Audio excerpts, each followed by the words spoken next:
Cris, a gente tem uma atualização agora do Lauro Jardim do Globo justamente sobre a troca de advogados, que eu acho que é importante a gente conversar um pouquinho mais sobre isso. O que ele traz ali, tá? Ele diz o seguinte, gente, 3 quebras de confiança e muita conversa paralela afastaram o advogado de Mauro Cid. Vou ler aqui um trecho da matéria para vocês, tá? O Bernardo Fenelon, que era um advogado, é o segundo advogado do Mauro Cid, vamos lembrar que especialista em delação premiada, deixou a defesa do Cid na terça-feira passada, depois de 3 casos de, abre aspas, quebra de confiança. Isso significa, tá, segundo o Lauro Jardim aqui, que o criminalista avaliou que o ex-fastudo de Jair Bolsonaro mentiu ou omitiu a respeito de fatos que vieram a público. Parece, inclusive, que ele teve acesso a essa informação off, tá? Em off. Então, passaram essa informação para ele não coloca aqui na matéria quem deu esta informação, mas ele se sentiu seguro bastante para dar esta informação aqui. Então, é isso que o Lauro Jardim tá dizendo aqui, que o advogado dele saiu porque o Cid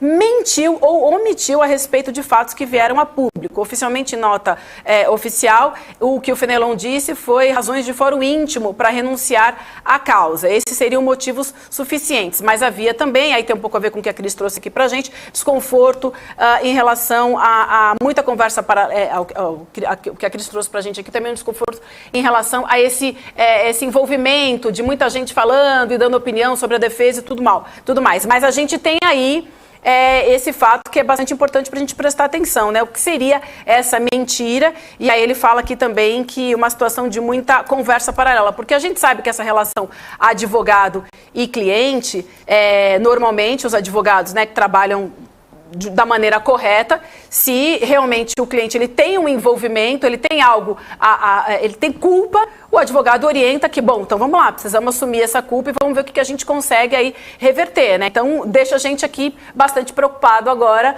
essa notícia que o Lauro Jardim trouxe aí de quebra de confiança em pelo menos 3 situações. A expressão-chave é essa, quebra de confiança. Quer dizer, um advogado, quando pega um caso, ele precisa saber onde está pisando, né?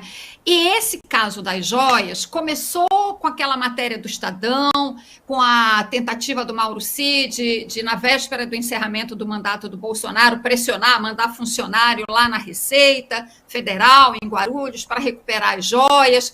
Durante algum tempo, desde que essa primeira história envolvendo joias veio à tona, era isso que se sabia, né? E eram esses 2 estojos de joias, esse que aparece aí, de joias femininas, e um outro estojo de joias masculinas. E foi assim durante algum tempo, né? Em que essa história vem sendo noticiada. Portanto, aí teve um primeiro advogado, depois o segundo. Só que agora, nos últimos dias, e principalmente depois do acesso aos e-mails, a lixeira dos e-mails, né, veio uma avalanche de notícias novas, de informações novas sobre esse caso, né? Então, quando se fala, já que a expressão é essa, quebra de confiança, o que a gente aqui de fora percebe? Pode ser que o advogado, então, não soubesse dessa quantidade de histórias envolvendo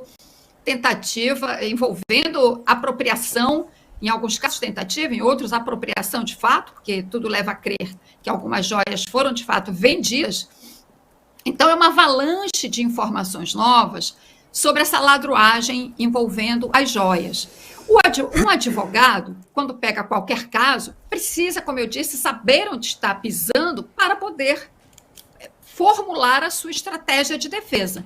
Ele não pode toda hora ser surpreendido com uma informação nova e ter que mudar a estratégia de defesa a todo momento, né? Então, o que essa situação que a gente está analisando indica é que talvez tenha acontecido isso, uma avalanche de informações novas, levando a mudança nessas estratégias de defesa, e tem uma hora que o advogado diz, bom, aí já não dá mais, né? Porque cada hora é uma informação nova, tem os e-mails, né? Tem aquela foto absolutamente...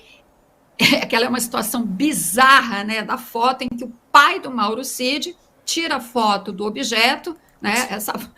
Isso aí, gente, não sei nem o que dizer sobre isso. Tanana, né? Como o Otávio Guedes fez na Globo. Tanana, né? A musiquinha dos Trapalhões, né?